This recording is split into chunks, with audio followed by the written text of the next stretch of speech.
শ্রোতা বন্ধুরা, গল্পকথার আসরের আজকের বৈঠকে যোগদান করার জন্য অশেষ ধন্যবাদ।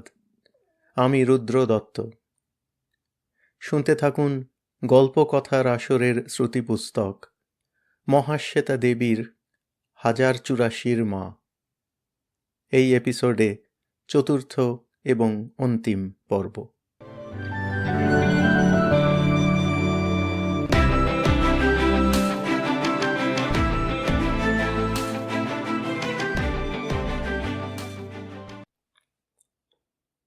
সন্ধ্যা। শীতের সন্ধ্যা অনেক আগে নামে, তাই এত অন্ধকার। অন্ধকার আছে বলে সুজাতার বাড়ির ঘরে ঘরে আলো এত উজ্জ্বল। গত কয়েকদিন ধরে ব্যাংকের পর বাড়ি এসে সুজাতা সাবান জলে ন্যাকড়া ডুবিয়ে জানলার কাঁচ পরিষ্কার করেছেন, তাই আলোর প্রভা এমন করে বাইরে বিচ্ছুরিত হচ্ছে। কয়েকদিন আগে বৃষ্টি হয়েছিল, কালও সামান্য বৃষ্টি হয়েছে, তাই কয়েকটা পোকা এত শীতেও বাইরে থেকে কাঁচে পাখা ঠুকছে, আলোর বৃত্তে ঘুরছে। এমনি হয়, এমনি হয়ে থাকে।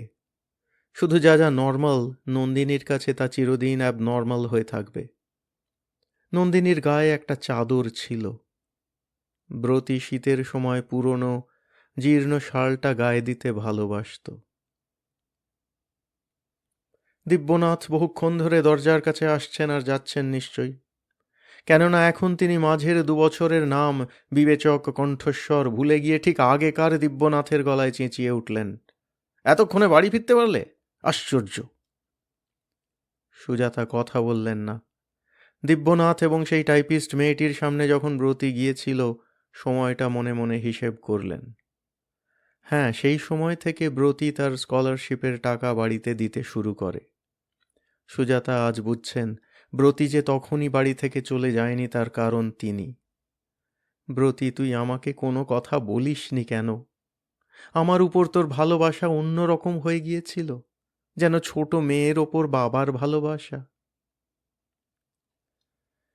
সুজাতা প্যাসেজ পেরিয়ে আস্তে আস্তে ড্রয়িং রুমে ঢুকলেন। প্রতিটি ফুলদানিতে ফুল, উজ্জ্বল উজ্জ্বল আলো, গোলাপের রং প্রগাঢ় নিখাত লাল। হায়, লাল গোলাপের গুচ্ছে উজ্জ্বল আলোতে যারা তাদের বিশ্বাস গচ্ছিত রেখেছিল, তারা তাদের বিশ্বাস ফিরিয়ে নিয়েছে কবে। তবু গোলাপ কি প্রগাঢ় লাল, আলো কি উজ্জ্বল। বিট্রেয়াল। নন্দিনী আর ব্রতীর সঙ্গে এরাও বেইমানি করেছে তবে? সুজাতা মাথা নাড়লেন। বড় টেবিলটা নিচের বারান্দায় বের করা হয়েছে। স্কুলে পড়ার সময় কত বর্ষার দিনে টেবিল বের করে ব্রতী টেবিল টেনিস খেলেছে বন্ধুদের সঙ্গে। একবার এই বারান্দায় ব্রতীরা রবীন্দ্র জয়ন্তী করেছিল। বাবলু চিরকাল চালবাজ। সেই বয়সেই বাবলু লিখেছিল, রবীন্দ্রনাথ খুব গরিব ছিলেন বলে ক্লাস 8এই স্কুল ছেড়ে দিয়ে পদ্য লিখে পয়সা রোজগার করতেন। ব্রতী রবীন্দ্রনাথের বীর পুরুষ আবৃত্তি করেছিল। আলোকবর্ষ কেটে গেছে তারপর। টেবিলের ওপর ধপধপে সাদা চাদর বিছানো। টেবিলের একটা পায়ার ব্রতীর জুতোর ঠোক করে কাঠের চাকলা উঠে গিয়েছিল। টেবিলের ওপর কাঁটা, চামচ, ন্যাপকিন, ওয়াইন গ্লাস, জল, কাচের গ্লাস, খাবার দেবার ডিশ, কফি দেবার পেয়ালা সব সাজানো। এর কোনো কিছুতেই ব্রতী নেই, কোথাও নেই। ব্রতীর বাড়িতে, যে বাড়িতে সে বড় হলো, জীবন কাটালো, সে বাড়িতে সে ব্রতীকে খুঁজে পাওয়া এত কঠিন। সুজাতা দেখলেন কালো রঙের ওপর লাল ও সোনালি চেরি ফুল আঁকা পেয়ালা। ওগুলো নিপার, তবে নিপাও এসেছে। খাওয়ার ঘরে ঢুকলেন। টেবিলে সন্দেশের বাক্স, রসগোল্লার হাঁড়ি, দই, ওয়ালডর্ফ আর সাবিরের নাম লেখা খাবারের বাক্স। আজকের জন্য দোকানে অর্ডার দেয়া হয়েছিল। সাইডবোর্ডের উপরে সস, ভিনিগার, মাস্টার্ড, নুন, গোলমরিচ, স্যালাড। বিনি কাঠগ্লাসের বলে লঙ্কা কুচিয়ে ভিনিগারে ভিজিয়েছে। হেম, হেম ছুটে এলো। 1 গেলাস লেবুর শরবত।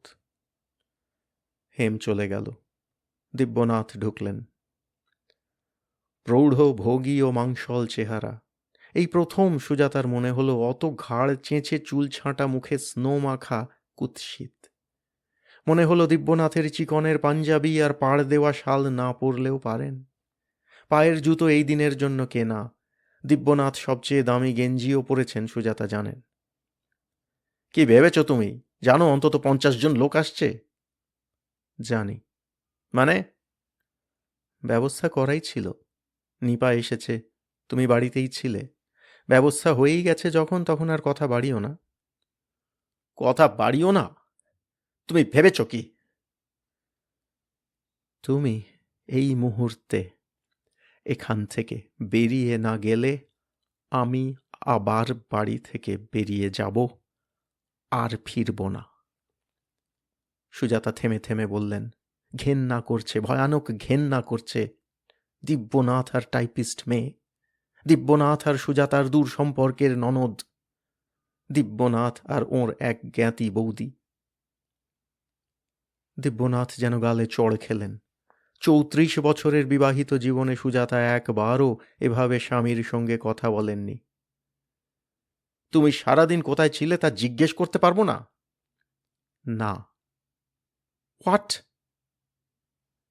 2 বছর আগে 32 বছর ধরে তুমি কোথায় সন্ধ্যা কাটাতে, কাকে নিয়ে গত 10 বছর ট্যুরে যেতে, কেন তুমি তোমার এক্স টাইপিস্টের বাড়ি ভাড়া দিতে, তা আমি কোনোদিন জিজ্ঞেস করিনি।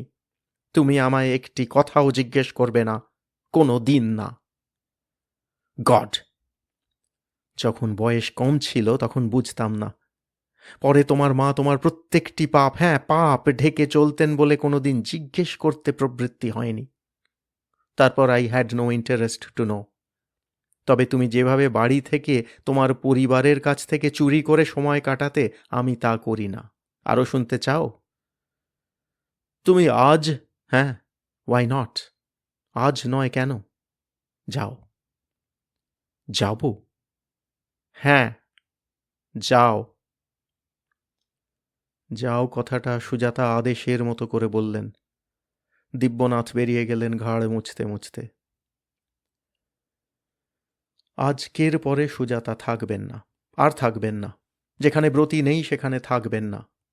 ব্রতী থাকতে যদি একদিনও এমনি করে মনের কথা দিব্যনাথকে বলতে পারতেন, বলে বেরিয়ে যেতে পারতেন ব্রতীকে নিয়ে, তাহলেও ফেরাতে পারতেন না কিছুই হয়তো। শুধু ব্রতীর মনের কাছাকাছি আসা যেত। ব্রতী জেনে যেত সুজাতাকে সে যা জেনেছে তাই সব নয়। জেনে গেল না। হেম ঢুকল, শরবত দিল। সুজাতা এক ঢোকে খেলেন। বললেন, গরম জল দাও হেম, স্নান করব। তুমি জল টেনে উপরে তুলো না। নাথু আছে তো?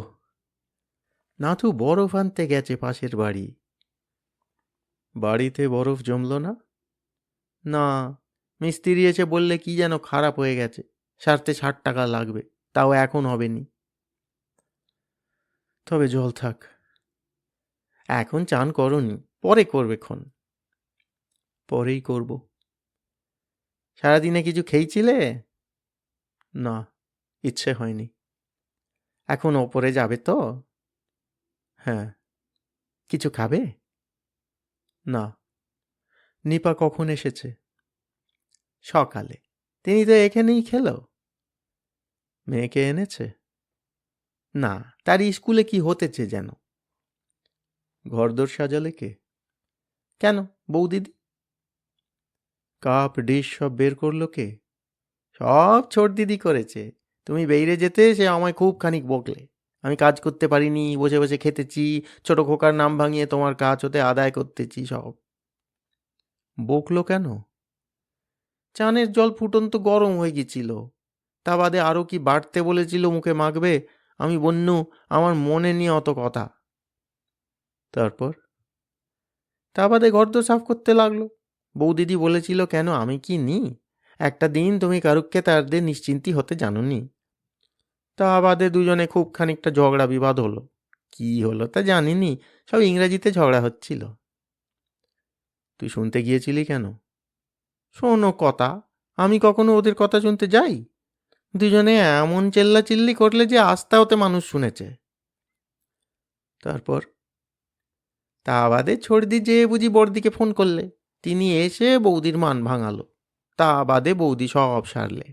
তা বাদে তিনজনে খুব গল্প গাছা করলে, খেলে। তখন আর কিছু মুখভার দেখিনি বাবু। তা বাদে তিনজনের বেইরে যেয়ে কোথা হতে চুল বেঁধে এলো, খুব হেসে হেসে ঢুকলো। তুলির বন্ধু চুল বাঁধতে আসেনি? না। আচ্ছা, তুই এবার যা। হেম চলে গেল। সুজাতা ঘর থেকে বেরোলেন। রেলিং ধরে ধরে ওপরে উঠতে লাগলেন। কষ্ট হচ্ছে, খুব কষ্ট। ব্রতী হবার আগের দিন শরীরে বড় কষ্ট ছিল। আর কারো জন্মের কথা তেমন করে মনে নেই, শুধু ব্রতীর কথা এমন করে মনে আছে কেন? ব্রতী তাঁর মনে একটা দুঃসহ ব্যথা হয়ে বেঁচে থাকবে বলে? সিঁড়ির এইখানটাই ব্রতী সেদিন তলপেটে ব্যথা। ভেবেছিলেন তুলির বিয়ের পর অপারেশন করাবেন, এখন বুঝতে পারছেন আগেই করতে হবে। আজকের দিনটা কেটে গেলে সুজাতা বাঁচেন, কাল ভাববেন কাল কি করবেন। আজকের তারিখে এনগেজমেন্টের দিন ফেলতে তাঁর ইচ্ছে ছিল না, কিন্তু তাঁর মত কেউ জিজ্ঞেস করেনি। টনি কাপাডিয়ার মার গুরু স্বামীজি আমেরিকায় থাকেন, স্বামীজি এই তারিখটা ঠিক করেছেন। টনি মার কথার উপর কথা বলে না, মার টাকায় সে ব্যবসা করছে। দিব্যনাথ খুব খুশি হয়েছেন। টনি তাঁরই মতো মাতৃভক্ত। মায়ের প্রতি কথায় টনি হ্যাঁ বলে। মাতৃভক্ত হওয়াটা এক্ষেত্রে অধিকন্তু। মাতৃভক্ত না হলেও টনি তাঁর কাছে পাত্র হিসেবে খুবই আকাঙ্ক্ষিত হতো। টনি দিব্যনাথকে সবেনসনের অডিট পাইয়ে দিয়েছে। টনির বিষয়ে দিব্যনাথ অত্যন্ত দুর্বল। তাছাড়া তুলি তাঁর প্রিয়তম সন্তান। তুলির চেহারা স্বভাব দিব্যনাথের মার মতো।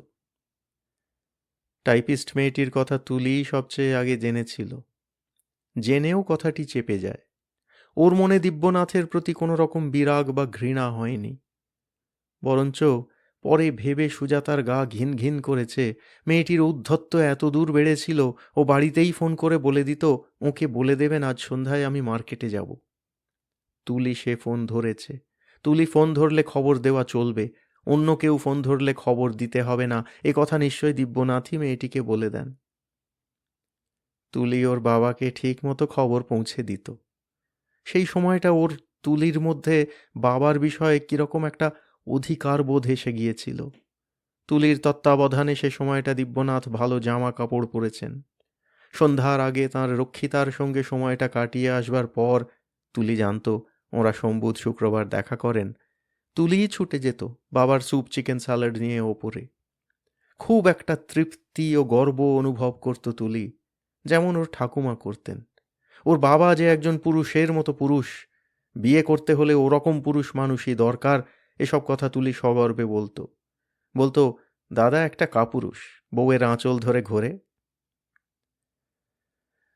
কথাটা যখন জ্যোতি শ্বশুরকুলের কোনো আত্মীয়ের কাছে জেনে আসে, বাড়িতে কথাবার্তা হয়, তখন তুলিই বলেছিল, দাদা দোষ দেওয়া খুব সোজা, কিন্তু যারা এভাবে এসকেপ খোঁজে তাদের জীবনে নিশ্চয়ই কোনো আনহ্যাপিনেস থাকে। বাবার তো আছেই। বলেছিল, ঠাকুমা তো বলতেন ঠাকুরদা কোনো সন্ধ্যাই বাড়িতে কাটাতেন না, তাতে কি ঠাকুমা মানুষ হিসাবে কম ছিলেন? ব্রতী কিছুই বলেনি। তুলি থাকলে সে টেবিলে বসে খেত না। তুলি যতক্ষণ বাড়ি থাকতো কথা বলতো না। এখন মনে হয় ব্রতী সবই জেনেছিল। বোধহয় ভেবেছিল যাঁর সবচেয়ে বেশি ক্ষুব্ধ হবার কথা সেই সুজাতাই যখন নীরব রয়েছেন, তখন সে কোনো কথা বলবে না। কিন্তু সুজাতার বিষয়েও তার আনুগত্যবোধে নিশ্চয়ই ফাটল ধরেছিল, নইলে বাড়ি ছেড়ে যেতে চেয়েছিল কেন? সুজাতা ব্রতীকে কোনো দিন বলতে পারবেন না কেন তিনি চুপ করেছিলেন। ব্রতীর দিকে চেয়ে ব্রতী মানুষ হোক, পড়া শেষ করুক, তারপর ব্রতীকে নিয়ে চলে যাবেন ভেবে সুজাতা সব সহ্য করেছিলেন। ব্রতী তা জেনে গেল না। জানলেও কি সে পথ বদলাতো? বদলাতো না। বদলাতো না জানেন বলেই ব্রতী তাঁর প্রিয়তম সন্তান। ব্রতী ছোটবেলায়ও মার মনের একটা দিক যে শূন্য তা বুঝতো বলেই মাকে বলতো, বড় হলে আমি তোমাকে একটা কাঁচের বাড়িতে রেখে দেব, ম্যাজিক কাঁচের বাড়ি মা, তুমি সবাইকে দেখতে পাবে, তোমাকে কেউ দেখতে পাবে না। সেই জন্য ক্লাস 10-এ তোমার প্রিয় মানুষ রচনা লিখতে আমার মা বলে রচনা লিখে এসেছিল। সেই ব্রতী যে কেটে গেলে রক্ত দেখলে ভয় পেত, আবার সহ্য করত ঠোঁট টিপে। ব্রতীর মুখে আঙুল বোলাবেন, আদর করবেন, চোখ বুজে শেষবার আঙুল বুলিয়ে দেখবেন অনুভবে নাকের খাঁজ, ভুরুতে কাটা দাগ, মুখের রেখা, এমন অক্ষত একটি জায়গাও ব্রতীর মুখে ছিল না। শুধু তো হত্যা উদ্দেশ্য নয়, হত্যাকে বিলম্বিত করা, পৈশাচিক উল্লাসে মৃত্যুমান মানুষের ছটফটানি দেখা, সবই হত্যার প্যাটার্নের অমোঘ অঙ্গ। হত্যা করা যায়, শাস্তি হবে না, কেননা ঘাতকরা অত্যন্ত চতুর। এর চেয়ে ভয়ঙ্কর পরিণতি আর কোন সমাজে হতে পারে? যারা তরুণদের হত্যার মন্ত্র দিয়েছিল তাদের কেন কেউ চিনিয়ে দেয় না? তাদের গায়ে কেন কাঁটার আঁচড় লাগলো না? এমন দুর্বোধ্য কেন সবকিছু? আজ কি তারা সক্রিয়? অসম্ভব সক্রিয়? নন্দিনী বলেছে কিছুই কোয়েট নয়। সুজাতা তো শুনেছেন, ওরা সহস্র প্রলোভন দেখায়, নখের নিচে ছুঁচ, চোখে হাজার বাতির আলো, জঘন্যভাবে দেহের গোপন জায়গায় নির্যাতন, কত শত অত্যাচার করে, তাতেও ব্রতীর মতো ছেলেরা নতি স্বীকার করে না, আজও করে না। তখন জেসি থেকে পিসি, জেল থেকে ফের পুলিশের হেফাজত, তারপর ফাইল বন্ধ, দাঁড়ি। অজয় দত্তের মা বলেছিলেন এবার হাবুল দত্তের ফাইলটাও বন্ধ করে দিতে পারেন। হাবুল ও রিয়ালায়াস। সঞ্জীবনের দিদিকে ওরা বলেছেন, মাকে ছবি দেখাবেন? 1 মাস বাদে আসুন, 72টা ছবি উঠবে রিলে। আপনার ভাই তো যাবে 30 নম্বর, মাসখানেক রিলটা ফুরোক, তখন ছাপা হবে। রেলিং ধরে ধরে উঠলেন সুজাতা। এই রেলিং চড়ে ছোটবেলা পিছনে নামত ব্রতী। হেম দুধের গেলাস হাতে সিঁড়ি ভেঙে উঠত, ব্রতী পিছনে নামত। হেম ওপরে উঠত, ব্রতী আবার ছুটে উঠত, আবার নামত। বড় হয়ে ওই রেলিংয়ে হাত রেখে কতবার নেমেছে ব্রতী, কিন্তু এ বাড়ির কোথাও ব্রতী নেই। ব্রতী আজও আছে অন্যান্য জায়গায়, ফুটপাতের লাল গোলাপ ফেস্টুনে, পথের আলোয়, মানুষের হাসিতে, সমুর মার মুখে, নন্দিনীর চোখের নিচের চিরস্থায়ী ছায়ায়। সুজাতা ব্রতীকে কোথায় খুঁজে ফিরবেন? তার শরীর যে আর বয় না। ব্রতী কোথায় কোথায় ছড়িয়ে আছে বলে সুজাতা কি তাকে খুঁজে খুঁজে তুলির ঘরে ঢুকলেন। তুলি আর নিপা একরকম গাঢ় নীল বেনারসি পরেছে, একরকম স্টোল। আজকের বিশেষ দিনে 2 মেয়ে ও বিনিকে এই শাড়ি ও স্টোল দিব্যনাথের বিশেষ উপহার। 3টে শাড়ি, 3টে স্টোল, 900 টাকার ওপর। 900 টাকায় সমুর মার মতো মানুষের বহু অভাব দূর হয়ে যায়। তুলি আর নিপা তাঁর দিকে তাকালো। আয়নায় 3 জনের ছায়া। সুজাতা দেখলেন তাঁর শাড়িতে ভাঁজ, চেহারা অবসন্ন, কাঁচা পাকা চুল বিস্রস্ত। তুলি ও নিপা সুসজ্জিত, সুন্দর। দুজনের মুখের ভাবই তৃপ্ত হতে পারত, কিন্তু ওদের মুখের অতৃপ্তি ও অসন্তোষ প্রসাধনে ঢাকা পড়েনি। তুলি, তোর গয়না। সুজাতা ব্যাগ খুলে গয়না বিছানায় ঢাললেন, কয়েকটা তুলে আবার ব্যাগে রাখলেন। ওগুলো সরিয়ে নিচ্ছ কেন? নিপা আর বেনিকে যা যা দিয়েছি তোকেও তাই দিলাম। দেখলে দিদি, আমি বলিনি? নিপা একই সঙ্গে মিহি আদুরে উদার ক্ষমা ভরা গলায় বলল, ওগুলোও তুমি তুলিকে দাও মা, আমি কোনো ক্লেমই করব না, সত্যি। তোর ক্লেমের কথা আসছে কোথা থেকে? বিনিকেও তো দিয়েছ। ব্রতী থাকলে ব্রতীর বউকে দিতাম, একটা সুমনকে, একটা তোর মেয়েকে দেব। অন্যগুলো যা হয় করব। তুলি ক্রুদ্ধ হিস হিস চাপা আক্রোশের গলায় বলল, আশ্চর্য! তুমি জানো আমি অ্যান্টিক জুয়েলারি কীরকম ভালোবাসি। টনি এগুলো মডেল করে কস্টিউম জুয়েলারি বানাবে, বাইরে পাঠাবে, সবই তুমি জানতে। তুই বলেছিলি, আমি শুনেছিলাম, এখন আমি মত বদলেছি। কিন্তু কেন? এমনি, তোর ঠাকুমার দেওয়া, বাবার দেওয়া সব গয়নাই দিয়ে দিলাম। এগুলো আমার বাবার দেওয়া, আমার কাছে থাক। চমৎকার বিবেচনা। এগুলো অন্যদের দেব ঠিক করেছি। এগুলো না দিলেও পারো। না নিতে ইচ্ছে হয় ফেলে দে। আজ তোর সঙ্গে বেশি কথা বলবো না তুলি, চেঁচাস না, সকালে যথেষ্ট চেঁচিয়েছিস। কে বলেছে? হেম? হ্যাঁ, তুমি এ বাড়িতে যে কদিন আছো হেমকে একটি কথাও বলবে না। হেমকে আমি আমার খরচে রেখেছি, তোমার বাবা রাখেননি। হেম ব্রতীকে মানুষ করেছিল। ও যে কদিন থাকবে তোমার ইচ্ছে হলে ভালো ব্যবহার করবে, কিন্তু খারাপ ব্যবহার করতে পারবে না। আজকের দিনে, ব্রতীর জন্মদিনে, ও সকাল থেকে কাঁদছে জেনেও তুমি যে ব্যবহার করেছ তার ক্ষমা নেই। আজকের দিনে? আজকের দিন সম্পর্কে তো তোমার ভারী সেন্টিমেন্ট, তাই সারাদিন বাইরে কাটিয়ে এলে। তারিখটা তোমরা আমার মতে ঠিক করনি, টনির মার কথায় করেছ। আমি যে ফিরেছি সেটাই যথেষ্ট মনে করো। নিপা বলল, আমার কথাও তো ভাবতে পারতে মা, আমি তো রোজ রোজ ডে স্পেন্ড করতে আসি না। সুজাতা হাসলেন, বললেন, তুই সারা বছরে কদিন আমার কথা ভাবিস? এই রাস্তা ধরে গাড়ি চালিয়ে সর্বত্র যাস।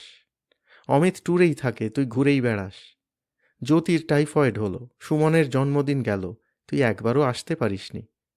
তোকেও দোষ দিই না আমি, এই রকমই হয়। তবে তুই আসবি বলে আমি বসে থাকবো আশা করতে পারিস কি? তুমি আর কথা নয় তুলি, আমি তৈরি হতে যাচ্ছি। নিজের ঘরে গেলেন সুজাতা, আলমারি খুললেন। শরীরের প্রত্যেকটি শিরা ও স্নায়ু বলছে না, না, না, কিন্তু আজকের সন্ধ্যার কর্তব্যটুকু করতেই হবে। Solitary sell. সুজাতা প্রত্যেককে বুঝিয়ে দিয়েছেন যে যা করে করুক, তিনি অবিচল থাকবেন স্বকর্তব্যে। নিজেই নিজেকে কারাদণ্ড দিয়েছেন। এখন কি কারাগার ভেঙে বেরোনো যায়? সাদার উপর সাদা বুটি তোলা কালো পাড় ঢাকাই শাড়ি, সাদা জামা বের করলেন। আলমারি বন্ধ করলেন, বাথরুমে ঢুকলেন। দরজা বন্ধ করে শাওয়ার খুলে মেঝেতে বসে পড়লেন সুজাতা। যত শীত হোক, ব্যথার জন্যে শীত করছে না। ঠান্ডা জলে শরীর জুড়িয়ে যাচ্ছে। বরফের মতো ঠান্ডা জল। বরফ, আইস স্ল্যাব। বরফের স্ল্যাবে সদ্য মৃত রক্তাক্ত শরীর ফেলে রাখলে রক্ত বন্ধ হয়। ঠান্ডা জল, শীতল।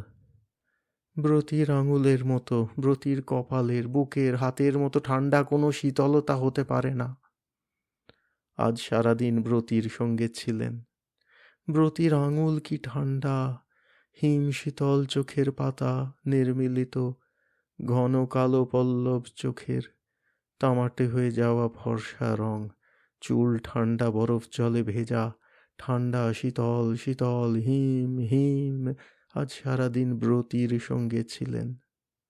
শ্মশানে রাত্রির, পুলিশ পাহারায় ব্রতী।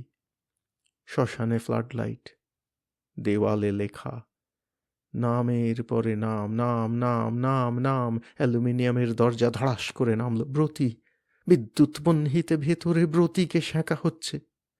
সারাদিন ব্রতীর সঙ্গে ছিলেন। চাই নেন, অস্থি নেন, মাটি দিয়া ধরেন, গঙ্গায় ফালাইতে হইবে। ব্রতীর সঙ্গে ছিলেন সারাদিন। শাওয়ার বন্ধ করলেন, পরের পর সব করে যেতে লাগলেন। স্নায়ু, শিরা, হৃৎপিণ্ড, রক্ত বলছে না, না, না। সুজাতা গা মুছলেন, মাথা মুছলেন, কাপড় ছাড়লেন, গায়ে পাউডার মাখলেন, কাপড় জামা সব পরলেন, ভিজে চুলই বাঁধতে লাগলেন হাত ফিরিয়ে। ব্রতী বলতো, সব সময়ে কেমন করে কর্তব্য করো মা? সব সময় কর্তব্য করতে হবে, এইভাবেই সুজাতাকে তৈরি করা হয়েছিল। এইভাবেই সুজাতা তৈরি হয়েছিলেন, এইভাবে তিনি নিজেকেও তৈরি করে চলতেন। কিন্তু আজ মনে হচ্ছে সব সব বাজে খরচা, নিজের অপচয়। কাকে তিনি সাহায্য করতে পেরেছেন? দিব্যনাথ, নিপা, তুলি, কাউকে নয়। দরজা খুললেন, ঘরে এসে আয়নার সামনে দাঁড়ালেন। চোখের নিচে কালি, থাকুক, নন্দিনীর চোখের নিচে, অন্ধপ্রায় চোখের নিচে কি প্রগাঢ় কালিমা, পাহাড়ের নিচের চির ছায়ার মতো ছায়া ঢালা। নন্দিনীর কাছে আর যাবেন না সুজাতা, আর যাবেন না সমুর মার কাছে। ব্রতীকে তিনি কোথায় খুঁজে বেড়াবেন? নাকি একদিন তিনিও আর খুঁজবেন না? সব মিটে যাবার পর দিব্যনাথ ছেলে মেয়ের কাছে হো হো করে কেঁদেছিলেন। বলেছিলেন, তোমাদের মার চোখে জল নেই, আনন্যাচারাল ওম্যান। তাঁর চোখে জল নেই। একদিন কি আসবে যেদিন সুজাতা যে কোনো জায়গায় যে কোনো লোকের কাছে বসে কাঁদবেন, বলবেন ব্রতীর নাম? ভাবতেই ভয় করল, শিউরে উঠল বুক। ব্রতী কি সেদিনই মরবে? এখনো কি তাঁর দুঃসহ শোকের বন্দিত্বে ব্রতী বেঁচে নেই? এখনো যে সব কোয়ায়েট নয়, জেলের পাঁচিল উঁচু, নতুন নতুন ওয়াচ টাওয়ার। বন্দীদের জন্য বড় ফাটক অবধি খোলা হয় না। মাঝরাতে ভ্যান আসে, রেডিও সিগন্যাল দেয়, ওপর থেকে ক্রেন নামে। জন্তুর মতো বন্দিকে যন্ত্রের নখে আঁকড়ে ক্রেন উঠে যায়, জেলের ভেতর নামিয়ে দেয়। অষ্টমী পুজোয় উন্মত্ত কলকাতা। গুলি, কালো গাড়িগুলি পালাবার চেষ্টা। গুলি, হাবুল দত্তের ফাইল বন্ধ করে দিতে পারেন। গুলি, ফাইল বন্ধ। একটি পাহারা ঘেরাও শবযাত্রা, পিছনে ক্রুদ্ধ ভীষণ সংকল্পে কঠিন মুখে শবযাত্রীরা হাঁটছে, তরুণ তরুণ মুখ। ব্রতীর কথা তেমন করে সুজাতা বলে বলে সহজ হবেন? শোককে করে নেবেন আট পৌরে? সাদা শাল নিলেন, চটি পরলেন, জল খেলেন। দরজায় টোকা। বিনি মুখ বাড়াল। ঠিক তুলি ও নিপার মতো চুল বাঁধা, একরকম শাড়ি, একরকম স্টোল। এখন এরা সকলের মতো হতে চায়, শুধু নিজের মতো হতে চায় না। এর নামই ফ্যাশন। মা, হয়েছে? হ্যাঁ। সুমন কি করছে? আয়ার কাছে, এখন ঘুমোবে। চলো, নিচে চলো। সুজাতা আলো নেভালেন, বেরিয়ে এলেন। ভেতর থেকে স্নায়ু, শিরা, হৃৎপিণ্ড বলছে না, না, না। কিন্তু সুজাতা সিঁড়ি দিয়ে নামতে লাগলেন। যা ভালো লাগে না তাও করে চলার নাম কর্তব্য করা। নিজে খুব কর্তব্য করেন বলে মনের কোথাও কি খুব অহংকার ছিল? ব্রতী বলেছিল নিপার মেয়ের জন্মদিনে যাওয়ার ব্যাপারে, সুজাতাকে বলেছিল চোখের ডাক্তারের কাছে যাওয়া বেশি দরকার। নিপা দুঃখিত হবে। দুঃখিত হবে না মা। সুজাতা কিছুই বলেননি। দিদি দুঃখিত হবে এটা কনভেনশনের কথা। দিদির দুঃখ অথবা সুখ যে তোমার বা আমাদের কোনো ব্যবহারের উপর নির্ভর করে না তা তো তুমি জানোই মা। তবে কেন চোখ দেখাতে যাবে না? ব্রতী জানত, সব জানত। জানত বলে সকলকেও অত সহজে বরবাদ করে দিতে পেরেছিল। শেষ অবধিও বেরিয়ে গিয়েছিল, ফিরেও এসেছিল। সুজাতাকে বলেছিল, চলো চোখের ডাক্তারের কাছে। তুই যাবি? হ্যাঁ, চলো না। চোখে অ্যাট্রোপিন দিয়ে সুজাতা একা একা যাবেন, কষ্ট হবে। সেই জন্যই ব্রতী ওকে নিয়ে গিয়েছিল ডাক্তারের কাছে। তারপর সুজাতাকে নিপার বাড়ির সামনে নামিয়ে দিয়েছিল।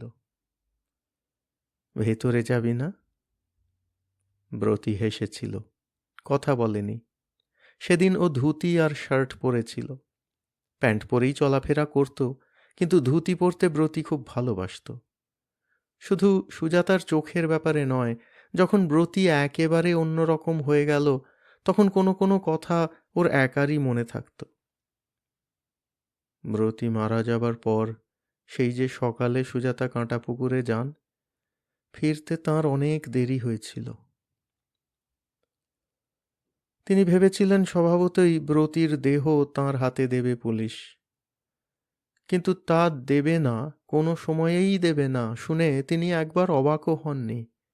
অবাক হবার ক্ষমতা তাঁর ছিল না। ফিরে এসেছিলেন, তারপর খবর পেয়ে আবার চলে গিয়েছিলেন। দিব্যনাথের ঘোরাঘুরি, কাকুতি মিনতির ফলে পোস্টমর্টেম সকলেরই আগে, তাড়াতাড়ি হয়েছিল। লাশ ঘরে ডাক্তার তখন ফরম্যালিনে মুছে নগ্ন শরীর বিদ্যুৎ গতিতে চেরাই ফাঁড়াই করে দিত। না দিলে চলতো না। তখন কত যে ভ্যান কাঁটা পুকুরের দিকে আসতো দিনে রাতে। বিকেল থেকে শ্মশানে গিয়ে বসে থাকলেন সুজাতা। বাড়ি ফিরলেন রাত দুপুরে। যখন ফিরলেন তখন নিস্তব্ধ বিমূঢ়, কিভাবে ঘটনাকে ব্যাখ্যা করা যাবে সেই সমস্যায় চিন্তাকুল বাড়িতে হঠাৎ সমুর মার মতো স্বাভাবিক শোকে হেম কেঁদে ফেটে পড়েছিল মাথা ঠুকে। 7 দিনেরটি আমার হাতে তুলে দিয়েছিলে, তোমার বাঁচার কথা ছিল না গো মা, আজ তারে কোথায় কে এলে? বলেছিল, কে আমার শত কাজে বিস্মরণ না হয়ে বাতের ওষুধটুকু এনে দেবে? কে বলবে আস্তায় দেখে আসন্নে হেঁটে যেতে আছে, রিকশা করে যেতে জানোনি? কে রিকশা ডেকে তুলে দেবে গো? কে সুজাতাকে সেই রাতে সবকিছু শেষ হয়ে যাবার পর বাড়ি ফিরতে কোলে মাথা নিয়ে বসেছিল? হেম, শুধু হেম। ব্রতী হেমকে সবসময় কত যে দেখত, অথচ দিব্যনাথ বলতেন আনফিলিং সান।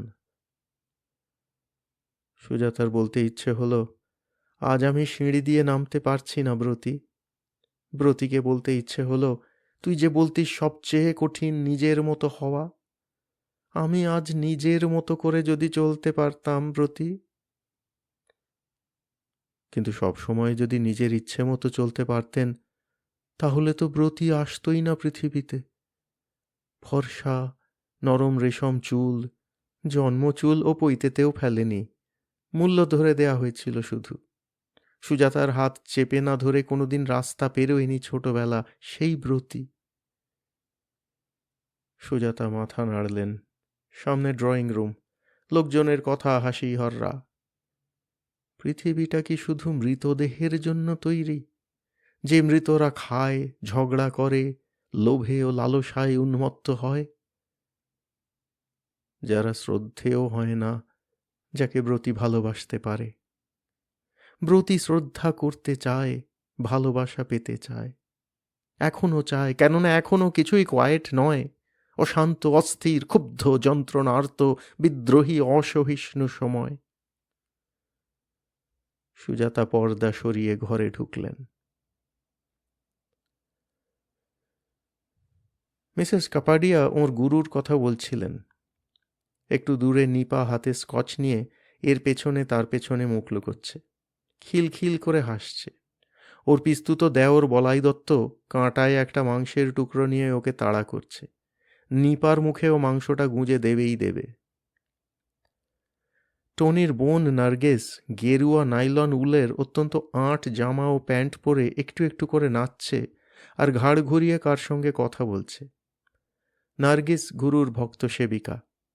ও ভারতবর্ষে স্বামীর ধর্ম প্রচার করবে। নার্গিসের এক হাতে লেমন কার্ডিয়াল। অত্যধিক মদ্যপানের জন্য তো নার্সিংহোমেই থাকে ডিপসোম্যানিয়ার রোগী হিসেবে, শুধু বিশেষ বিশেষ দিনে বেরিয়ে আসে। তবে গেরুয়া পরতে ভোলে না। বিনিকে দেখা যাচ্ছে না। তুলি, নিপার বর অমিত, টনির বন্ধুদের সঙ্গে কথা বলতে বলতে চেঁচিয়ে হেসে উঠল। তারপর গাল পেতে দাঁড়ালো। টনি ওর গালে চুমো খেল। কে ছবি তুলল ওদের? মিসেস কাপাডিয়ার হাতে টল স্কচ। সুজাতা ও অন্যরা ওর কথা শুনছেন। সুজাতার মুখে স্মিত হাসি। মাথা কাজ করছে না, শরীর অবসন্ন। যখন স্বামীকে দেখলাম মাই ডিয়ার, তুমি বিশ্বাস করবে না, something in me caught fire, জ্বলে উঠল। তখনই আমি দেখতে পেলাম স্বামীর মাথার পেছনে হেলো, ঠিক যেন আলো জ্বলছে। আলোটা গ্রু ব্রাইটার অ্যান্ড ব্রাইটার, যেন 1,000 suns। ফেল্ট মোড়া ঘরে কুশকে ওরা স্ট্র্যাপ করে ফেলে রেখেছিল। মুখের ওপর মাথার দিক থেকে 2,000 ওয়াটের বাতি জ্বলছিল আর জ্বলছিল। কুশের 10টা আঙুল থেকে নখ তুলে নেওয়া হয়ে গিয়েছিল। শরীরের প্রত্যেকটা স্নায়ু কেন্দ্রে সূঁচ বেঁধানো হচ্ছিল আর তুলে নেওয়া হচ্ছিল। 48 ঘন্টা, তারপর 72 ঘন্টা, তারপর বলা হয়েছিল ইউ আর ফ্রি।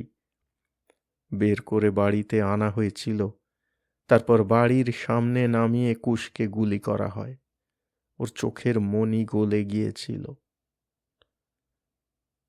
কিন্তু মিসেস কাপাডিয়া হাজার সূর্যের জ্যোতি দেখেও দৃষ্টি হারাননি। অন্তর্দৃষ্টি তাঁর খুলে গিয়েছিল। The Swami was flying his own plane. He just looked at me আর বললেন, এসো আমার কাছে এসো, মিট মি অ্যাট মায়ামি। আচ্ছা, আমি যে মায়ামি যাব তা কেমন করে জানলো বলো ডিয়ার? বললেন, you are the girl in the book you are carrying. কি বই তা জানো dear? Black girl in search of God. আমি ব্ল্যাক ছিলাম ডিয়ার, আমার সোল ব্ল্যাক ছিল। I found my God and all was light in both sense, আলো আর হালকা। নন্দিনীর ভেতর কি যেন একটা মরে গেছে। মরে গেলে মানুষ ভারী হয়ে যায়। ব্রতীর হাতটা কি ভারী ছিল। অনুভূতি মরে গেলেও বোধহয় সব দেহের মতো গুরু ভার হয়ে যায়। সেই মৃত অনুভূতির ভার টানছে বলেই কি নন্দিনী পা টেনে টেনে চলে। আর স্বাভাবিক হবে না, ও স্ত্রী হবে না, জননী হবে না, যারা পথের আলো থেকে, মানুষ থেকে প্রতিটি ধুলোকে ভালোবেসেছিল, তারা কোনো দিন জননী হবে না। যারা সন্তানের সঙ্গ সহ্য করতে পারে না, পুরুষ থেকে পুরুষ, মদ থেকে হাসিস পালিয়ে পালিয়ে বেড়ায়, তারা স্নেহহীন ভালোবাসাহীন জীবনে শিশুদের আনবে, শুধু অপচয়। সেই থেকে স্বামী আমার গুরু, নট অনলি মাইন। সারা দুনিয়ার মানুষ একদিন স্বামীর ডিসাইপল হবে। Like Vivekananda, America has discovered him, now India will know him. যিশু মিত্র হাঁ করে মিসেস কাপাডিয়ার কথা শুনছিলেন। তিনি সুজাতাকে বললেন, আলাপ করিয়ে দিন আমায়, just do. I am dying to know her, please do. Mrs Kapadia, Jishu Mitra আমাদের বন্ধু। So pleased. মলি মিত্র ফিসফিসিয়ে সুজাতাকে বললেন, ভেবেছে তুমি ইংরেজি জানো না, তাই বাংলা বলছে। How funny! কি পড়ে এসেছে দেখেছ? Insufferable bitch. হিরে দেখাচ্ছে আমাকে। মিসেস কাপাডিয়া হিরে কথাটা শুনলেন। হাসি মাখা উজ্জ্বল চোখে মলির দিকে তাকালেন, বললেন, ডায়মন্ডস পড়তেই হবে। স্বামী বলেন হিরে হচ্ছে সোলের সিম্বল, পিওরিটি। How nice! কিন্তু তোমায় আমি মাফ করিনি ডিয়ার। হোয়াই? ডগ শোতে তুমি আমার গোল্ডেন রিট্রিভারকে প্রাইজ নিতে দাওনি। আমি নয়, রোভার। ইয়েস, আমি এত রেগে গেলাম, কিন্তু when I saw your dog। সুজাতার দিকে ফিরে বললেন, তুমি বিশ্বাস করবে না dear, something in me went mad with envy. Jishu Mitra বললেন, স্বামীর কথা বলুন। তিনি গড, তিনি almighty. He wants India to have this poverty, তাই লোকের এত সাফারিং। ওয়েন হি উইলস, সবাই রিচ হবে। সত্যি? নিশ্চয়। যখন টনি আর তুলির বিয়ের কথা জানালাম, হি ওয়েন্ট ইন টু ধ্যান। ধ্যান করে বললেন, মেয়েটি ভেরি ভেরি আনহ্যাপি, ওদের বাড়িতে একটা ইভিল ছায়া পড়েছে। বললেন? নিশ্চয় বললেন। টনি আর তুলি যখন স্টেটসে যাবে তখন উনি কয়েকটা ফুল দেবেন, সেগুলো বাড়ির চারিদিকে পুঁতে দিতে হবে। মলি মিত্র হঠাৎ সুজাতাকে বললেন, তুমি কি করে কনভার্ট হবে সুজাতা? তোমার গুরু আছেন না? কনভার্ট? কেন, মিস্টার চ্যাটার্জি বললেন হোল ফ্যামিলি স্বামীর বিলিভে কনভার্ট হবে। জানি না তো। গুরু থাকতে কি গুরু বদলানো যায়? আমার কোনো গুরু নেই মলি। আহা, রনু আর ব্রতী একবার গেছিল না, যখন ওরা স্কুলে ছিল, পরীক্ষার ফল জানতে? উনি শাশুড়ির পুরুত ছিলেন, শাশুড়ি ওকে দিয়ে ঠিকুজি করাতেন। লক্ষ্মীশ্বর মিশ্র ব্রতীর ঠিকুজিও করেছিলেন। ব্রতীর ঠিকুজি কি বারবার দেখেননি সুজাতা? দীর্ঘায়ু, অবদ্ধ ব্যাধি ভয়হীন, আঘাত শঙ্কাহীন। সুজাতা ঠিকুজিটা ছিঁড়ে ফেলে দেন। মলি মিত্র মিসেস কাপাডিয়াকে বলেন, ইউ নো হার ইয়াঙ্গার সন ব্রতী। সুজাতা বললেন, মিসেস কাপাডিয়া, আমি একটু ওদিকে যাই। 3টি টল হুইস্কির পর মিসেস কাপাডিয়ার মন অত্যন্ত টলটলে। চোখে রুমাল দিলেন উনি। I know, oh dear, how you must be suffering. স্বামী কি বলেছেন শোনো ডিয়ার। নিশ্চয়ই। সুজাতা উঠে গেলেন। যিশু মিত্র বললেন, আজই তো তার ডেথ অ্যানিভার্সারি। সত্যি? মলি মিত্র বললেন, that boy Brati, I never trusted him. সেদিন যখন বাড়ি থেকে বেরোয় কি বলেছিল জানেন? বলেছিল রনুর কাছে থাকবে রাতে। অথচ ফার্স্ট ইয়ারের পর থেকে রনুর সঙ্গে ওর কন্ট্যাক্টই ছিল না। রনুর কাছে থাকবো, as if he could be Ronu's friend. পরদিন তো কাগজে কিছু বেরোয়নি, মানে ব্রতির নাম। Jishu went to club. What blessing, our area was free. ক্লাবে যাওয়া যেত, নইলে কি বাঁচা যেত? আমি তো কাগজ খুলতাম না, বাড়িতে কাউকে কাগজ পড়তে দিতাম না। কি হরিফাইং সব খবর! তা যিশু ক্লাব থেকে তাড়াতাড়ি ফিরে এসে বলল, জানো চ্যাটার্জির ছেলে মারা গেছে। ও, হাউ আননার্ভিং ফর ইউ। তারপর আমার দাদা, হ্যাঁ ডিসি, ফোন করলেন প্রতি এখানে এসেছিল কি না। শুনেই যিশু রনুকে প্যাক অফ করল Bombay. You did right. Naturally আমরা এলাম কন্ডোলেন্স জানাতে। তখন Chatterjee had a bad time. Hush up করার জন্য বেচারার কি ছুটোছুটি, তখন আমাদের যা কষ্ট হতো। জানেন নিশ্চয়ই Sujata is a thoroughly unfeeling wife. She spoiled her son. নইলে এরকম ফ্যামিলির ছেলে কখনো। যিশু মিত্র বললেন, ওর কি দিন যে গিয়েছে তখন। আপনি তখন কোথায় ছিলেন? স্টেটসে। টনি? এখানেই। আজ Molly said park street, Camac street, few areas were free. টনির বন্ধু সরোজ পালই তো তখন অপারেশন ইনচার্জ। ব্রিলিয়েন্ট বয়। কি কারেজ, যেভাবে ধরতো এদের। সত্যি। মলি মিত্র বললেন, কি ফুলিশনেস। সমাজের জুয়েলগুলোকে তোরা মারলি, লাভ হলো কি? তোরাও মরলি। মাঝখান থেকে অনেস্ট ট্রেডারগুলো ভয় খেয়ে এখান থেকে ক্যাপিটাল তুলে নিয়ে ভেগে গেল। টেলিং মি, স্টেটস থেকে I flew to Bombay. Bombay থেকে কেউ আমাকে কলকাতা আসতে দেবে না। কলকাতায় নাকি বড়লোক দেখলেই মেরে ফেলছে তখন। আমি কি করলাম জানেন? কি করলেন? মিসেস কাপাডিয়ার মুখ গৌরবে জল করে উঠল। তিনি বললেন, সুতির শাড়ি পরে সেকেন্ড ক্লাসে চড়ে কলকাতা চলে এলাম। বললাম, my husband and my son need me. স্বামীর ব্লেসিং আছে, no source in the world can kill me. Jishu Mitra এই কাহিনীর উপসংহারে বললেন, সুজাতাকে লাভলি দেখাচ্ছে কিন্তু। সাদা, গ্রিফ, অপূর্ব। মলি মিত্র বললেন, দ্যাটস এ স্টান্ট। সুজাতা জানেন ইভিনিংয়ে সবাই রং পরবে, অ্যাজ এ কন্ট্রাস্ট সাদা পরেছেন। মিসেস কাপাডিয়া বললেন, কি মেকআপ ইউজ করেছে বলো তো dear? Something unusual. Makeup? Sujata? Dear Kapadia, she never does. But why? She is beautiful. Tony বলল, let me introduce my beautiful mother in law. মা, আ জার্নালিস্ট, আপনাকে দেখার জন্য মরে যাচ্ছে। টনি বাংলাতেই বলল, কলকাতার ছেলে, বাংলা ভালোই জানে। জার্নালিস্ট বলল, চমৎকার পার্টি, বিউটিফুল শাড়ি আপনার মেয়ের। মিস্টার চ্যাটার্জি সংস্কৃত বললেন, কি চমৎকার, টিপিক্যাল বাঙালি বাড়ি আপনাদের। খেয়েছেন? প্রচুর। আচ্ছা, আমি আপনার ইন্টারভিউ নিতে পারি? আমার? আমি বম্বের একটা ওমেন্স ম্যাগাজিনে লিখি। আপনি মা, স্ত্রী, আবার ব্যাংকের অফিসার। হোম অ্যান্ড কেরিয়ার যে একসঙ্গে করা যায়।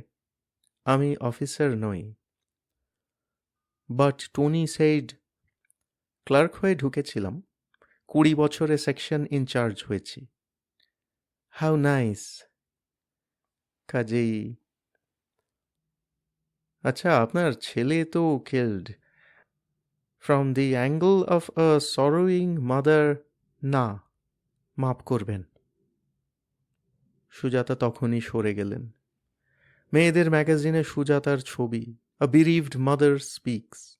এরা কিছুতেই ব্রতিকে তাঁর কাছে থাকতে দেবে না। অথচ আজ সারাদিন ব্রতির সঙ্গে ছিলেন। শি, মাই সান ওয়াজ। বম্বে সমাজের টপ মহিলারা, রেসের ঘোড়ার মালিক, শিল্পপতির বউ, চিত্র তারকা, সবাই সুজাতা ও ব্রতির কথা পড়ছে। সুজাতা অমিতের কাছে গেলেন। অমিত, খেয়েছ? হ্যাঁ মা। তোমার বন্ধুরা খেলেন কি না? সবাই খেয়েছে। হুইস্কি আছে, তবু তাঁর জামাই মাতাল হয়নি দেখে সুজাতা অবাক হলেন। অমিতকে বেছে এনেছিলেন দিব্যনাথ। নিপার সেতারের মাস্টারের সঙ্গে পালিয়ে গিয়েছিল। ওকে ধরে এনে 1 মাসের মধ্যে বিয়ে দিয়েছিলেন দিব্যনাথ। অনেক খরচ করেছিলেন। দুর্বলচিত্ত, ভীতু, বড় চাকুরে, বড়লোকের আদুরে ছেলে অমিত, নিপার বর। অমিতের জন্য সুজাতার দুঃখ হয়। আগে ও মদ খেত না, এখন মাতাল হবার জন্যেই মদ খায়। ওর বাড়িতে ওর পিস্তুত ভাইয়ের সঙ্গে নিপা বলতে গেলে বসবাস করতে শুরু করার পর থেকে অমিত মদ খাচ্ছে। সুজাতা বুঝে পান না অমিত কেন ওর পিস্তুত ভাইকে কিছু বলে না। এরকম পরিস্থিতি হলে স্ত্রীর সঙ্গে কথা বলে নেয় মানুষ। যদি আবহাওয়াটা হাতের বাইরে চলে গিয়ে না থাকে, তবে চেষ্টা করে কথা বলে কয়ে নেয় পিস্তুত ভাইয়ের সঙ্গে। বের করে দেয় পিস্তুত ভাইকে, চলে যেতে বলে স্ত্রীকে। আইন আছে, আদালত আছে, ব্যবস্থা করে। অমিত কিছুই করে না, মদ খায়। দিব্যনাথ এসব মেনে চলেন বলে জামাই ষষ্ঠীতে দুজনে আসে এ বাড়িতে। অমিতের গুরুদেবের কাছে বছরে একবার দুজনে যায়। অমিত শোয় তেতলায়, দোতলায় একটা ঘরে ওদের মেয়ে এবং মেয়ের আয়া ঘুমোয়। দোতলাতেই বলাই আর নিপার পাশাপাশি শোবার ঘর। সব যেন কীটদষ্ট, ব্যাধিদুষ্ট, পচাধরা গলিত ক্যান্সার। মৃত সম্পর্কের জের টেনে মৃত মানুষেরা বেঁচে থাকার ভান করছে। সুজাতার মনে হলো অমিত, নিপা, বলাই এদের গায়ের কাছে গেলেও বোধহয় সব গন্ধ পাওয়া যাবে। এরা ভ্রূণ থেকেই দুষ্ট, দূষিত, ব্যাধিগ্রস্ত। যে সমাজকে ব্রতিরা নিশ্চিহ্ন করতে চেয়েছিল, সেই সমাজ বহুজনের ক্ষুধিত অন্ন কেড়ে নিয়ে এদের সযত্নে রাজভোগে লালন করে, বড় করে।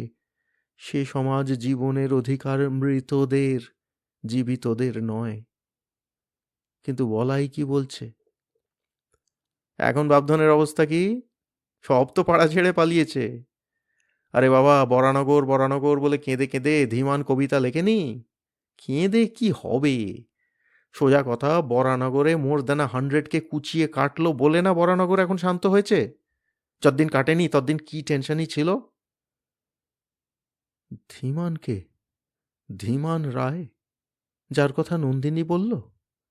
সুজাতা দেখলেন একটি অত্যন্ত ফর্সা মেয়ে শালের ম্যাক্সি পরে হাতে গেলাস নিয়ে বলাইয়ের কাঁধে হাত রাখল।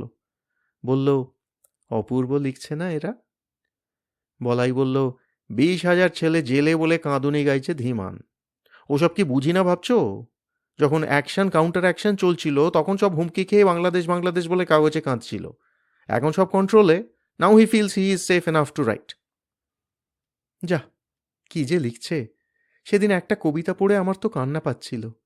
এই যে আপনার কবিতার কথা বলছি। When do you write? এত বিজি থাকেন? Really you are truly committed to the cause. Dhiman Roy, উত্তর 40, ভোঁতা চেহারা, অতি কুদর্শন। পাকা অভিনেতার মতো মুখে নিমেষে সংকোচের ভাব ফোটালেন। খসখসে মোটা গলায় বললেন, আর কিছু নিয়ে কি কবি লিখতে পারে? রিয়েলি, যখন কবিতাটা পড়লাম, Anup Dutta, you know him, Anup বলল, হি ফিলস। জানবেন, আজ সবাই ওদের কথাই ভাবছে। ধীমান রায় অত্যন্ত নিপুণতায় মাখনের টুকরো কামড়ালেন, হুইস্কিতে চুমুক দিলেন। সুজাতা শুনেছেন যথেষ্ট মাখন খেলে হুইস্কিতে নেশা হয় না। ধীমান রায়কে দেখে বুঝলেন মাতাল হওয়া ওর উদ্দেশ্য নয়। জানি, হঠাৎ নিপা বলল। অত্যন্ত হুইস্কি খেয়েছে নিপা, ওর চোখে মুখে উদ্ধত্ত। জানো নাকি? অমিত ব্যঙ্গ করল। শিওর, একটা ওয়াশড আউট কবি, পরের মুখে ঝাল খায়, তার কবিতায় আবার এক্সপেরিয়েন্স কি থাকবে? আমার ভাই মরেছিল, তখন তোমাদের সিম্প্যাথেটিক কবি কি করেছিলেন? Hiding behind whose skirts. বলাই বলেনি আমায়? ব্রতিকে নিয়ে তো তুমি ফাঁপড়ে পড়েছিলে তখন, লজ্জায় মাথা কাটা যাচ্ছিল তোমার। কে বলল? আমি বলছি। তুমিই তো আমায় পই পই করে সাবধান করতে। Not me. মিথ্যুক। Take that back. I won't. আমি খিদিরপুরের গাঙ্গুলি বাড়ির ছেলে, তোমার মতো একটা 3 পয়সার বেশ্যার কাছে। অমিত। সুজাতা নিচু গলায় ধমক দিলেন। কয়েকটি অস্বস্তিকর মুহূর্ত বিস্ফোরক। সলতে পুড়ছে, পুড়ছে, পুড়ছে। বারুদের স্তূপ ছোঁয়ে ছোঁয়ে এই ছোঁবে। সলতেটা বারুদ ছুঁল না, কেননা নিপা হঠাৎ এক ঝাঁক পাখির মতো কলকলিয়ে হাসল। মা, তুমি যে কি, আমরা এরকম ঝগড়া দারুণ এনজয় করি। নিজেদের সংসারে করো।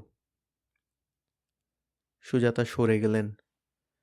পার্টি জমেছে, টেম্পো উঠেছে, প্রায় সকলেই মাতাল। টনির বোন নার্গিস দুটো অ্যাস্ট্রে বাজিয়ে স্বামী স্বামী বলে নাচছে। যিশু মিত্র উবু হয়ে বসে হাততালি দিচ্ছেন, একটু দুলছেন। অমিত তিতিবিরক্ত হয়ে বলল, তোমার মা মাইরি একটা স্পয়েল জয়। ও এখন স্থির করল মাতাল হবে। নির্জলা হুইস্কি গেলাসে ঢালল, গলায় উপুড় করল। বলাই বলল, নিপা চলো কাটি। চলো। লেটস গো টু শরৎস, আজ ফিল্ম সেশন। ওর বাড়িতে প্যারিস থেকে আনা সব ছবি। বলাই ঠোঁটে ও গালে জিভ খুঁড়িয়ে একটা অদ্ভুত শব্দ করল। শব্দটা যেমন নগ্ন তেমন মাংসল। শব্দটা শুনেই বোঝা গেল ছবিটা কিরকম হবে, নিশ্চয়ই উত্তেজক। চলো। ওরা বেরিয়ে গেল। ধীমান রায় অমিতকে বললেন, আপনি তো আচ্ছা লোক। কেন? বলাইয়ের সঙ্গে আপনার বউ যে ফিল্ম দেখতে গেল, তাতে আপনার কি? বলাই বেটা ক্যালেন্ডার পেলেও। আরে বাবা, আপনি মদের গন্ধে গন্ধে বড়লোকদের কাল্টিভেট করেন তাই এসেছেন। ফ্রি মদ পাচ্ছেন, খেয়ে যান, অত মাথা ঘামাচ্ছেন কেন?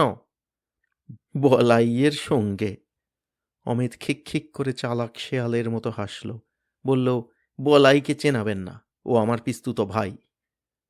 ভাই?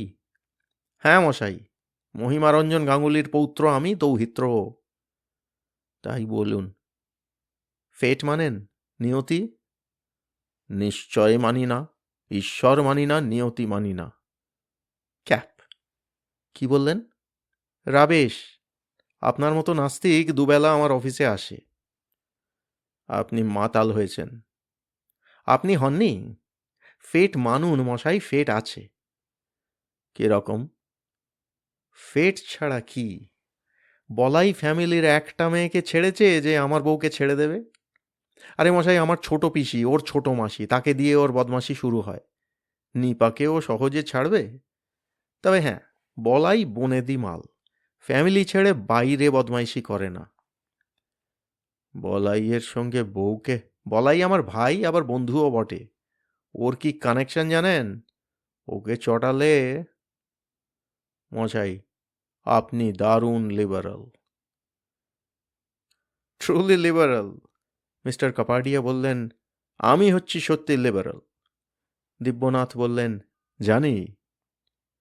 মিস্টার কাপাডিয়া নিভাঁজ স্যুটের কালো বোতামে আঙুল রেখে বললেন, আমার পলিসি যদি ফলো করে তাহলে দেশের সব সমস্যা মিটে যায়।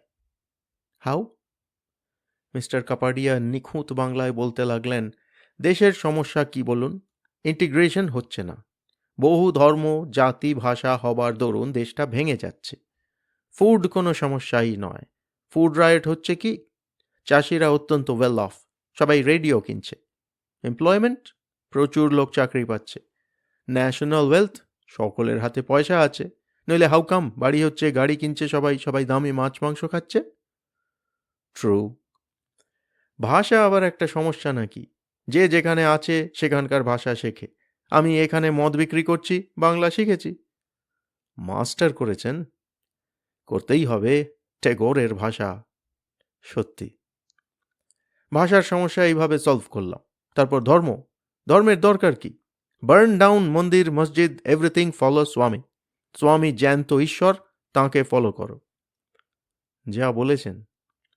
আমরা স্বামীর children in India, Delhi, Bombay, Kolkata, মাদ্রাজে অফিস খুলছি। 6,000 লোককে চাকরি দেবো। প্লেন আর হেলিকপ্টার কিনছি। ভারতের সব জায়গায় স্বামীর মেসেজ ছাপবো। আকাশ থেকে ভারতের সব জায়গায় মেসেজ ছড়াবো। ইন নো টাইম সবাই স্বামীকে ফলো করবে। ট্রু। ধর্মের সমস্যাও গেল। জাতের সমস্যা? ল করে দাও, কেউ নিজের রাজ্যের জাতের ভাষার লোককে বিয়ে করতে পারবে না। Bengali marriage Punjabi, Odia marriage Bihari, Asomiya marriage Marathi, বাস, সব সমস্যা মিটে গেল। টনির সঙ্গে তুলি যেমন, আমি grateful for this.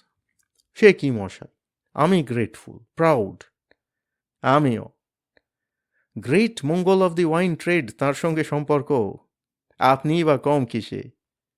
Tony is a great boy, Tuli is a great girl, Jackie is a great son, জ্যোতিও তাই, Nargis is a great girl, Nipa two.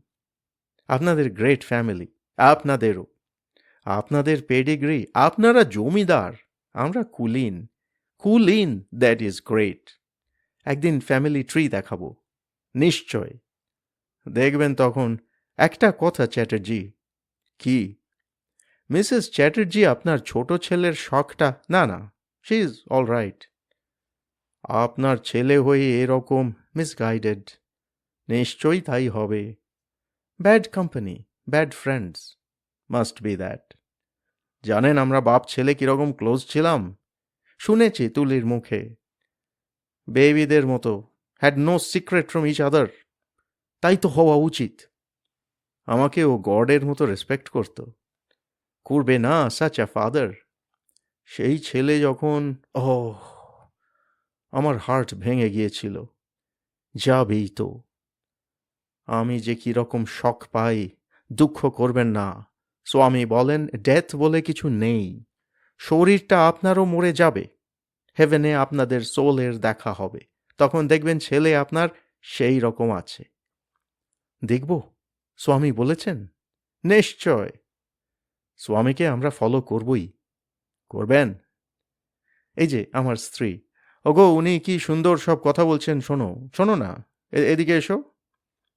শুনেছি, আমি পেছনেই বসেছিলাম। Mrs Chatterjee, whisky? ধন্যবাদ, আমি খাই না। শরীর খারাপ লাগছে? না। সুজাতা উঠে গেলেন। বিনি ডাকছে। ব্যথা আসছে, ঘন ঘন আসছে, ব্যথার তরঙ্গ। ঢেউ যেন জোরে জোরে ভাঙছে, সব যেন দুলছে, আবছা হচ্ছে, আবার স্পষ্ট হচ্ছে। জ্যোতি বোধহয় রেকর্ড লাগিয়েছে। উন্মত্ত আজ। কেন বিনি?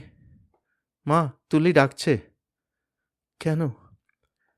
টনির কোন স্পেশাল বন্ধু এসেছেন। কই? বাইরে। বাইরে কেন? গাড়ি থেকে নামবেন না। নামতে বলো। মা, তোমার পা টলে গেল নাকি? ব্যথা করছে। তুমি বসো। না, আমি ওকে ডাকছি ভেতরে। না, আমি যাই। তুমি কেন যাবে? আমি যাই। তুলি অশান্তি করবে। তবে চলো। আমি ওকে নামতে বলি। তুমি খাবারের বাক্স নিয়ে সঙ্গে চলো। নামলে তো ভালোই, নইলে বাক্সটা দিয়ে দেব। সেই ভালো। ব্যথার সঙ্গে সঙ্গে, ব্যথা বাড়ার সঙ্গে সঙ্গে শীত কমে যায়, গরম লাগে। সুজাতা শালটা রাখলেন, বাইরে বেরোলেন। ঠান্ডা, শীত, উত্তুরে হাওয়া, অন্ধকার বাগান, অন্ধকার। এই অন্ধকারে যদি হারিয়ে যেতে পারেন, ফিরেও ঘরে ঢুকতে না হয়। রাস্তায় গেটের সামনে কালো গাড়ি, কালো গাড়ি, কালো ভ্যান, জানলায় জাল, পেছনের দরজায় জাল, জানলার জাল দিয়ে হেলমেট ঢাকা মাথা। সামনে কে? ড্রাইভারের পাশে। গাড়িটা গড়াচ্ছে, স্টার্ট বন্ধ করেনি। সাদা নিখুঁত পোশাক, পেতলের ব্যাজ, DCDD সরোজ পাল। বাংলা মায়ের দুরন্ত ছেলে, সিংহ হৃদয় সরোজ পাল। সরোজ পাল, তোমার ক্ষমা নেই, লেখা অ্যালুমিনিয়ামের দরজায়। ঝপ করে পড়ল। ভেতরে ব্রতী, শায়িত নিথর হিম শীতল। সরোজ পাল। ইয়েস, আমার মা আছেন? না, আপনার ছেলে দীঘা যায়নি। নো, এগুলো বাড়িতে থাকবে না। না, ছবি পাবেন না। ছেলেকে আপনি শিক্ষা দিতে পারেননি। আপনার ছেলে গুন্ডাদের দলে ভিড়েছিল। আপনার ছেলে যা করেছিল তার ক্ষমা হয় না। আপনার উচিত ছিল ছেলের মন জেনে তাকে আমাদের হাতে সারেন্ডার করতে বলা। না, বডি পাবেন না, না বডি পাবেন না, না বডি পাবেন না। সুজাতা তাকালেন। সরোজ পাল তাকালো। 1084-র মা, ব্রতী চ্যাটার্জির মা। একে দেখতে হবে বলেই তো আসতে চায়নি। বিনি এগিয়ে এলো। নামবেন না? না। একবারও না? না, কাজ আছে। টনি আর তুলিকে উইশ জানাবেন। খাবারের বাক্স নিন অন্তত। দিন, তাড়া আছে। আচ্ছা, নমস্কার। স্টার্ট। গাড়ি গরজালো, বেরিয়ে গেল। এখনো কাজ, এখনো ইউনিফর্ম। কালো গাড়ি, জামার নিচে ইস্পাতের চেনের জামা, খাপে পিস্তল, পেছনের সিটে হেলমেট পরা শান্ত্রী। কোথায় আনকোয়াইট? কোথায় কাজ? ভবানীপুর, বালিগঞ্জ, গড়িয়াহাট, গড়িয়া, বেহালা, বারাসত, বরানগর, বাগবাজার, কোথায় কাজ? কোথায় দোকানে ঝাঁপ পড়বে? বাড়িতে বাড়িতে দরজা বন্ধ হবে। রাস্তা থেকে ত্রস্তে পালাবে পথচারী, সাইকেল, নেড়ি, কুকুর, রিক্সা। কোথায় বাজবে সাইরেন? দুপ দুপ দুপ রাস্তায় বুটের শব্দ, ভ্যানের গর্জন, খটখট খটাখট গুলির আওয়াজ হবে। কোথায়? কোথায় পালাবে? আবার পালাবে ব্রতী। ব্রতী কোথায় পালাবে? কোথায় ঘাতক নেই, গুলি নেই, ভ্যান নেই, জেল নেই? এই মহানগরী, গাঙ্গে ও বঙ্গে, উত্তরবঙ্গে জঙ্গল ও পাহাড়, বরফ ঢাকা অঞ্চল, রাঢ়ের কাঁকর খোয়াই বাঁধ, সুন্দরবনের নোনাগাং, বন, শস্যক্ষেত্র, কলকারখানা, কয়লা খনি, চা বাগান। কোথায় পালাবে ব্রতী? কোথায় হারিয়ে যাবে আবার? পালাস না ব্রতী, আমার বুকে আয়, ফিরে আয় ব্রতী, আর পালাস না। তাকে যে সারা দিন খুঁজে পেয়েছিলেন সুজাতা, সে যে এই সব কিছুতে আছে, ছিল। আবার যদি ভ্যান চলে, আবার যদি সাইরেনের হুমকিতে আকাশ চিরে যায়, ব্রতী যে আবার হারিয়ে যাবে। ঘরে ফের ব্রতী, ঘরে ফিরে আয়, তুই আর পালাস না। মার বুকে ফিরে আয় ব্রতী, এমন করে পালিয়ে যাস না। তোকে কেউ ফালাতে দেবে না রে, যেখানে যাবি সেখান থেকে আবার টেনে বের করবে। আমার কাছে আয় ব্রতী। মা, তুমি পড়ে যাচ্ছ। বিনির হাত ঠেলে দিলেন সুজাতা, ছুটে ফিরে এলেন, ঘরের দরজায় দাঁড়ালেন। দুলছে, সব দুলছে, ঘুরছে, নড়ছে, সব দেহগুলো কি যেন নাচাচ্ছে। সব দেহ, সঠিত সব দেহ, সব। ধীমান, অমিত, দিব্যনাথ, মিস্টার কাপাডিয়া, তুলি, টনি, যিশু মিত্র, মলি মিত্র, মিসেস কাপাডিয়া। এই সব দেহগুলো সঠিত অস্তিত্ব নিয়ে পৃথিবীর সব কবিতার, সব চিত্রকল্প, লাল গোলাপ, সবুজ ঘাস, নিয়ন আলো, মায়ের হাসি, শিশুর কান্না, সব চিরকাল অনন্তকাল ভোগ করে যাবে বলেই কি ব্রতী মরেছিল? এই জন্য পৃথিবীটা এদের হাতে তুলে দেবে বলে? কখনো না ব্রতী। সুজাতার দীর্ঘ আর্ত হৃৎপিণ্ড চেরা বিলাপ বিস্ফোরণের মতো, প্রশ্নের মতো ফেটে পড়ল, ছড়িয়ে গেল কলকাতার প্রতি বাড়ি, শহরের ভিতের নিচে ঢুকে গেল, আকাশ পানে উঠে গেল, হাওয়ায় হাওয়ায় ছড়িয়ে পড়ল রাজ্যের কোণ থেকে কোণে, দিক থেকে দিকে। ইতিহাসের সাক্ষী যত স্তূপের অন্ধকার ঘরেও থামে, ইতিহাস ছাড়িয়ে পুরাণের বিশ্বাসের ভিতে সে কান্না শুনে বিস্মৃত অতীত, স্মরণের অতীত, গতকালের অতীত, বর্তমান, আগামীকাল সব যেন কেঁপে উঠল, টলে গেল। প্রত্যেকটা সুখী অস্তিত্বের সুখ ছিঁড়ে গেল। এ কান্নায় রক্তের গন্ধ, প্রতিবাদ, সুখী শোক। তারপর সব অন্ধকার। সুজাতার শরীরটা আছড়ে পড়ল। দিব্যনাথ চেঁচিয়ে উঠলেন, তবে অ্যাপেন্ডিক্স ফেটে গেছে।